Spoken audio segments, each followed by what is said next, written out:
والله يدعو إلى دار السلام ويهدي من يشاء إلى صراط مستقيم.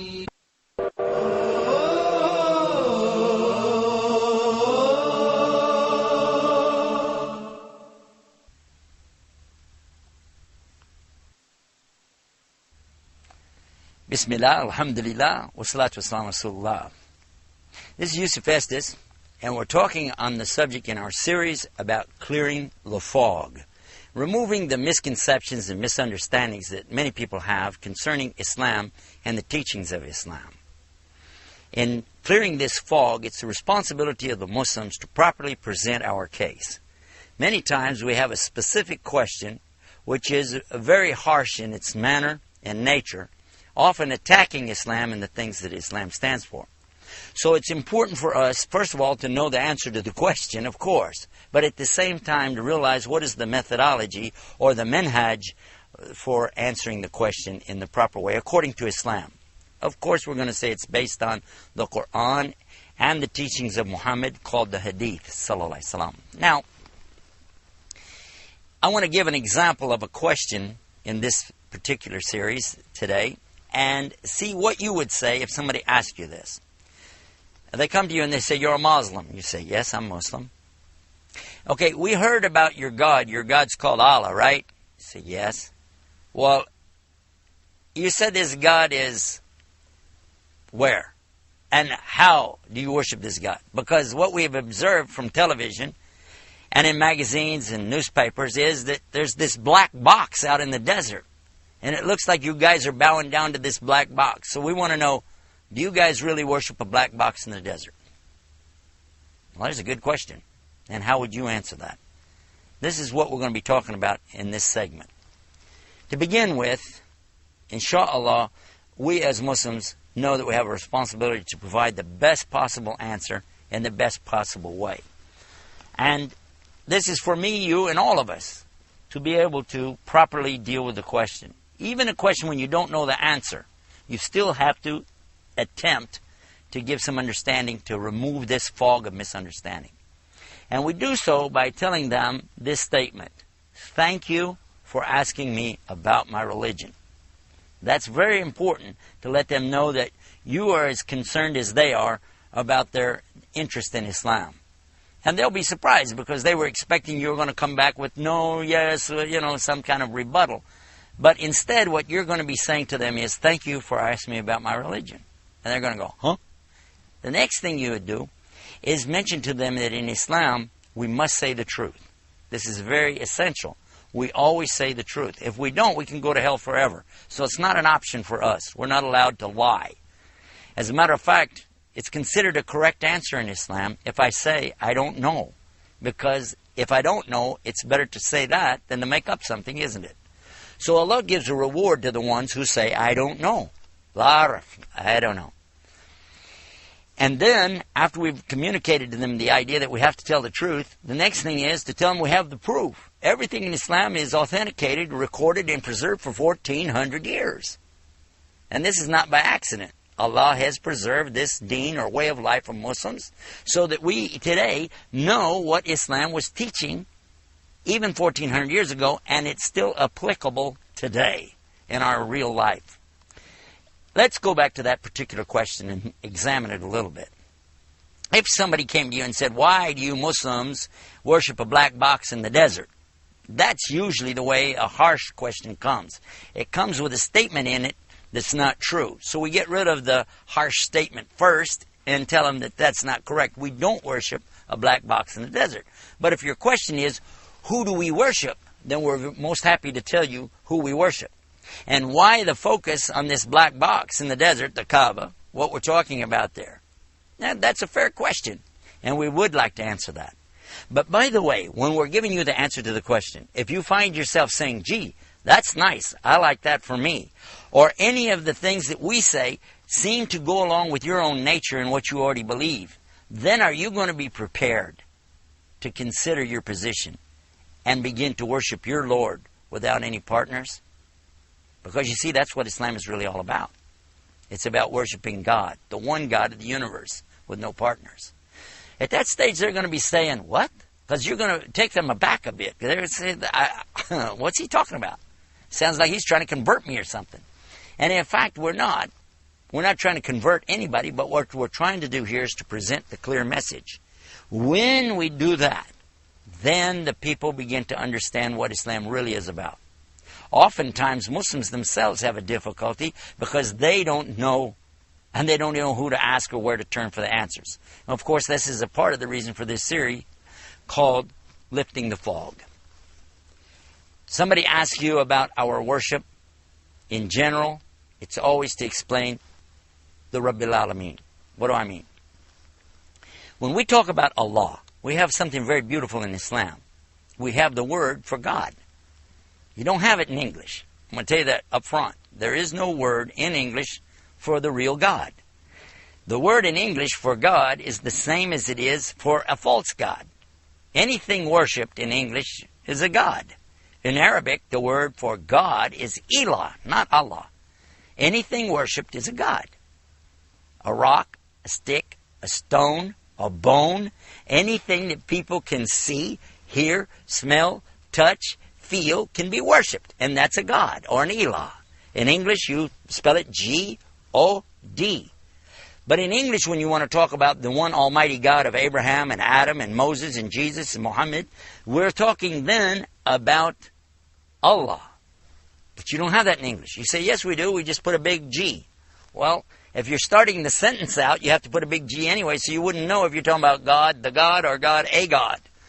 In Arabic, it's real simple because the word Allah doesn't need to be capitalized. In fact, there are no capital letters in the Hebrew, Aramaic, or Arabic language.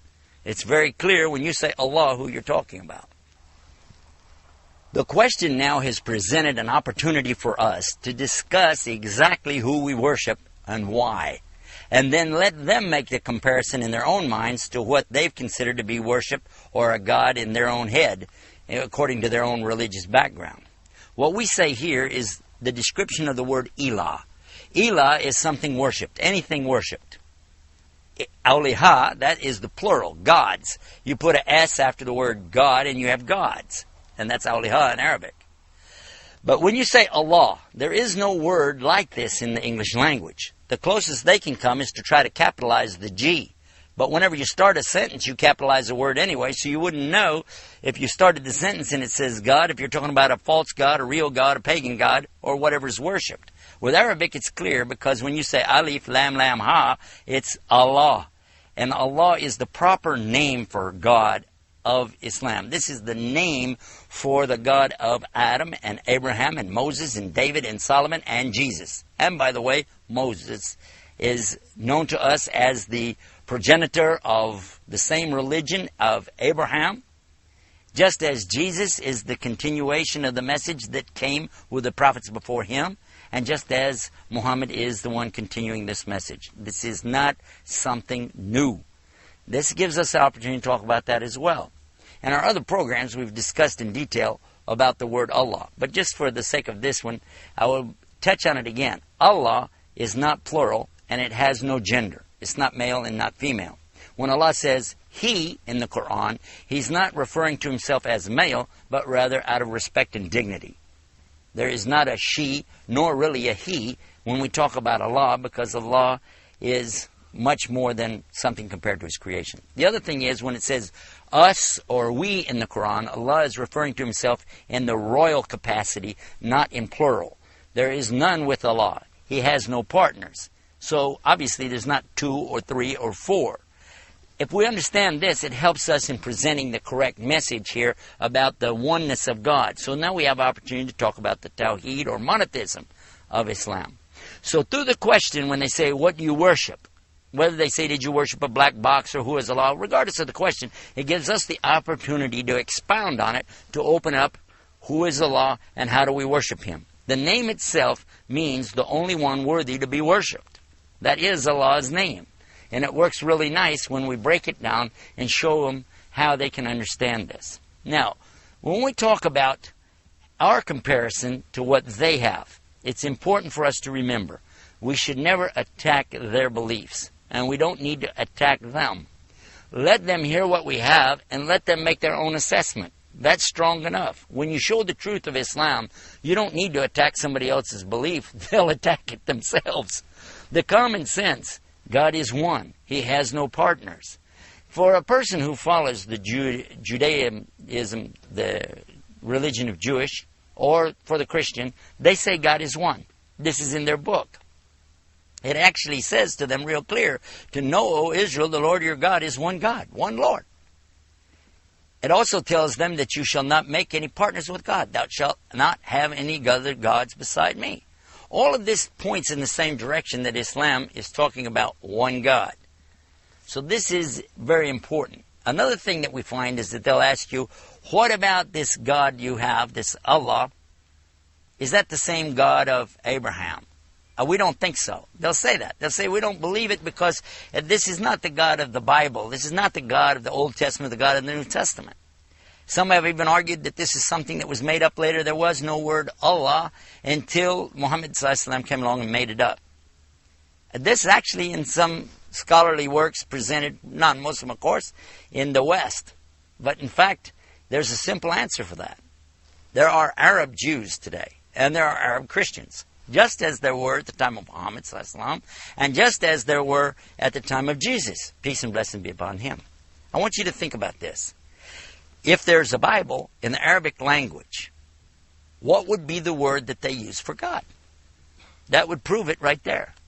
And by the way, I have two, and you're welcome to check it out for yourself. You can go to any hotel or motel in the West, and there's a free Bible placed there by the Gideon Society. Take it out, open it up. In the very beginning of it, they're real proud of the fact that they've translated this word, God, and the message of God into all these different languages. The first language that they give an example of is the Afrikaans language. The second one they give an example of is called the Arabic language. And you can see it for yourself because they're translating the verse from John 3:16 that says, for God so loved the world, etc. You read it right there in the Arabic and it says it, Allah, Alif Lam Lam Ha. The same is true of the Old Testament for the Jews. And I have looked at it myself, and on page 1 in the book of Genesis, I counted the word Allah 17 times. So if this is something new, it's made up, how come it's there in the Jewish book? How come it's already there in the Christian book? And in fact, this is the same name that was used by Jews and Christians at the time of Muhammad. And it was understood that when they said Allah, they meant the one and only God. This was clear to them as it should be to all of us. Now, this gives us a chance to introduce the subject of who is Allah. The next thing that we're going to be talking about is how do we worship Him. So we want you to stay tuned with us here on Clearing the Fog, Lifting the Fog, getting rid of the misconceptions of Islam and the message that comes with it. Stay tuned for more right here.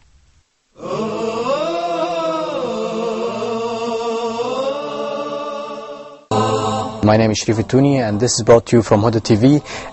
In today's edition, we'll be discussing about the day and night. Allah subhanahu wa ta'ala equated the samawat with darkness, the firmament with darkness, and equated the earth with light. Why? Are there really pillars that cannot be seen? Or is it an unseen pillar? Everything is running, but the relationships are fixed. Yes. So that it would appear to people as if nothing is running, you see. We are destroying our environment with our own hands. And that's why the Quran says ظهر الفساد في البر والبحر بما كسبت أيدي الناس ليذيقهم بعض الذي عملوا لعلهم يرجعون.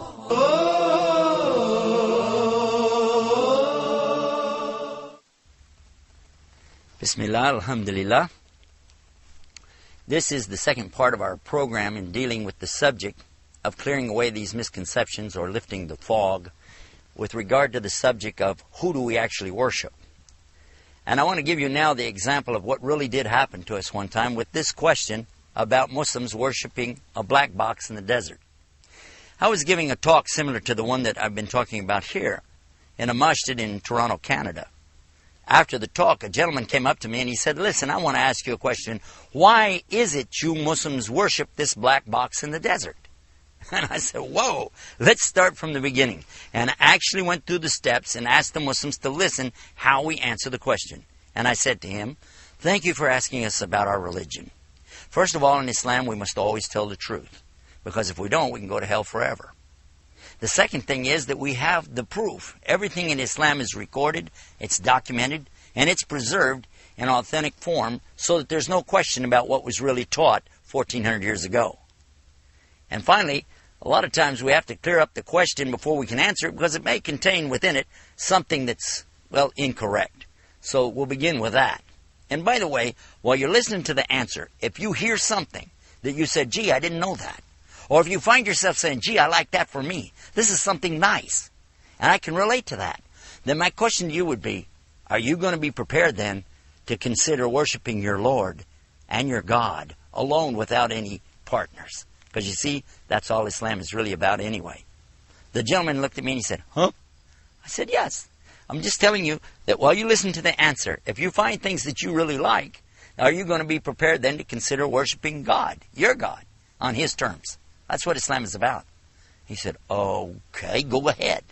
So then I give him the answer. And I began like this, by explaining that first and foremost, who is Allah? As we mentioned in the first part of the segment of this particular program today. We talked about who is Allah and why we worship Him alone. He has no partners. Then I came to the part about the black box. The black box is actually a place in the desert that's been constructed a long time ago and then maintained for century after century by the various tribes and descendants of Ishmael. He was surprised to learn that we know about Ishmael. I said, oh, of course. You see, Islam is teaching us about the sons of Abraham. Abraham has two sons, Ishaq, or Isaac as you call him, and Ismail, or Ishmael, as is mentioned in the Bible. These two sons are both descendants of Abraham. And both of them are predicted in the Bible to have many generations, many of their children. As many as the sand of the sea and as many as the stars in the heaven. And this is comparing one to the other. He agrees with me. He goes, yeah, and? I said, okay. So just in the same way that we realize that Isaac had many descendants that came from him, and these are the ones that are referred to as the chosen to receive guidance, or the Yahud. So in the same way is Ishmael, or Ismail. He has also many descendants. When Abraham took his son Ishmael to the desert with his mother, who we call her Hajar, and you call her Hagar in the book of Genesis in the Old Testament. When they went to the desert, there was a place there, a specific place, that was built up, that they built upon it this house of Allah, or Kaaba. And this has been maintained ever since, until this very day. He said, oh, I didn't know that. I said, well, that's okay. Let me explain, too, that that's not the only house of Allah. There were other places where people worshiped God.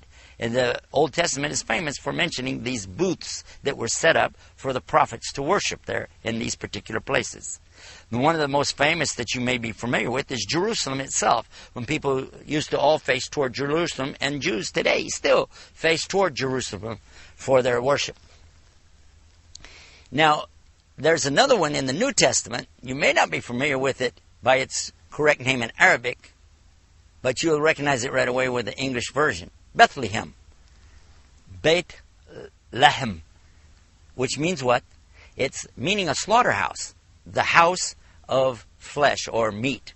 And that was where Jesus, peace be upon him, was born, was into this city, which was well known for its slaughterhouses. So this gives us an idea now that sometimes we hear words that we think that are some kind of sacred thing, and it's just explaining a place. And the same is true for the place that we worship God in the desert. You call it the black box or the cube, and we're saying that we don't worship God there in it, but we direct our worship to God by facing that way. But it's different than the icons that we hear about in the Catholic Church. An icon is something that you worship to get to God. You go through this to get to Him, and we don't do that. That is not the purpose of the Kaaba. It's a place for us to direct our devotion, as in lining up, as in being in organized lines, but the heart is directly worshiping Allah without going through a box or through anybody. We don't worship through that, nor do we worship through the one standing in front of us called the Imam. Our prayers don't go through him either, but rather this is to give us all direction, and that's the main purpose behind it. Because Allah tells us in the Quran itself that it is not piousness or righteousness that you are turning your faces to the east or to the west. But righteousness is that what? That you have this right attitude and belief in God and a pure heart, and you're dedicating that heart to Him. This is the meaning behind it. And so once we understand that, then we realize that we're not worshiping anything on this earth, whether it is a man or a rock, a stick, a stone, or anything. Keep in mind that this is the same place in the desert where Ishmael and his father Abraham went to worship. And they performed certain anasik, or rituals that were carried forward even by their descendants and finally to Muhammad. It's not something new, and it's well established. And by the way, there's also a story amongst the Israeliyat, which means the stories from Israel, previous generations, talking about that when Adam and Eve first were put out of the Jannah, or the paradise, that this is the place where Adam went to make his prostration. This is where Adam went to put his head down on the ground and ask for forgiveness for having eaten the fruit. And certainly, if that's a true story, that is an amazing place, a wonderful place for us to turn our direction and ask forgiveness from Allah, by putting our heads down on the ground and asking Allah to forgive us. It's not so much the place, it's the attitude. And our attitude is one of gratitude. As Muslims, we put our head down on the ground to the Almighty, the one above.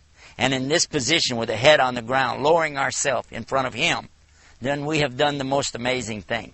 The human being who considers himself so proud and arrogant lowers himself before the Lord of the worlds, puts his head on the ground and asks Him, "Oh God, forgive me. Forgive me and have mercy on me." So this really gives us a chance to understand the marker, the place where we all face. We don't worship that, but we worship the God that created that and everything else. And we line up all together, uniting our hearts and our worship, and we all face the same direction wherever we are in the world. And this is something amazing that you only find in Islam. Because once a year, every year, the Muslims gather at this place, the Kaaba, in Mecca, to worship the Rabbil Alameen, the Lord of the worlds. We go there and we perform these rituals, and this is to remember and commemorate what Abraham and his son Ismail did centuries and millenniums ago. It's not something new whatsoever. In fact, it's a return back to the original form of worship and the original place of worship of the one God of Abraham, the God of all of the prophets. Once I presented this to the gentleman there in Canada, he was amazed, he was astounded, and he was looking at me like, I didn't know that. I didn't realize this. Then he turns and he says to me, "You know what? This makes sense. This is exactly what I've always believed, that there's only one God, and He doesn't have partners. I don't believe in 3 gods or 2 gods. I don't believe in a son of a God. I believe just in the one God." And I said, "Well, this is what we believe." And he said, "Well, I believe in the God of Abraham." I said, "This is what we believe." I said, "Now I have a question for you. Remember what I said in the beginning? If you heard yourself say, 'Gee, I like this for me.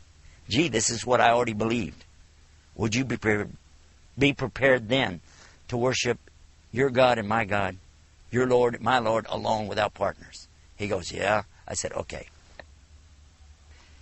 And that gave us an opportunity right then to ask him if he's prepared to enter into Islam, by explaining now the details of what is Islam.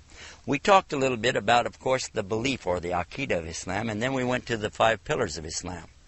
I explained to him that being a Muslim, you obey Allah, and one of the things Allah has asked us to do after entering into Islam, of course, is to make the Shahada, give the statement of La ilaha illallah. None is worthy to worship except Allah, and Muhammad ar Rasulullah, that Muhammad is His messenger, and as such, I'm going to use him as my example and follow his teachings.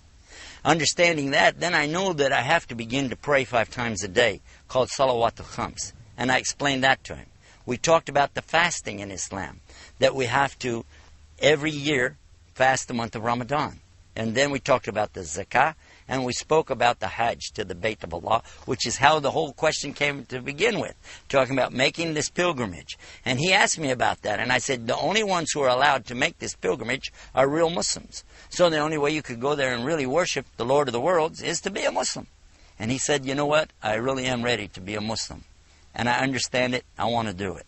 So we gave him Shahada right there in front of the whole masjid there in Toronto, Canada. And he took his Shahada. He said, Ashadu an la ilaha illallah. Wa ashadu anna Muhammadan abduhu rasul.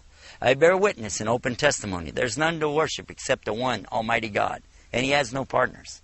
And I bear witness in open testimony to the prophethood of all the prophets, starting with Adam and going to Muhammad. Peace and blessings be upon them all. He said it, and what means that in Arabic, Ashhadu la ilaha illallah, Ashhadu Muhammad Rasulullah. Today, I'm happy to announce to you and report that this gentleman has become a very fine Muslim.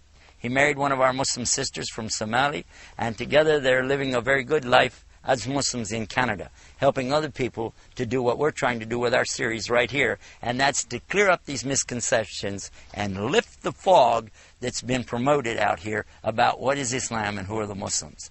That's what our series is about. We hope you'll be back for more of this right here on Huda TV. This is something important for all Muslims to realize. It's our obligation, it's our responsibility to lift the fog and let people see the real Islam on real, easy, simple terms.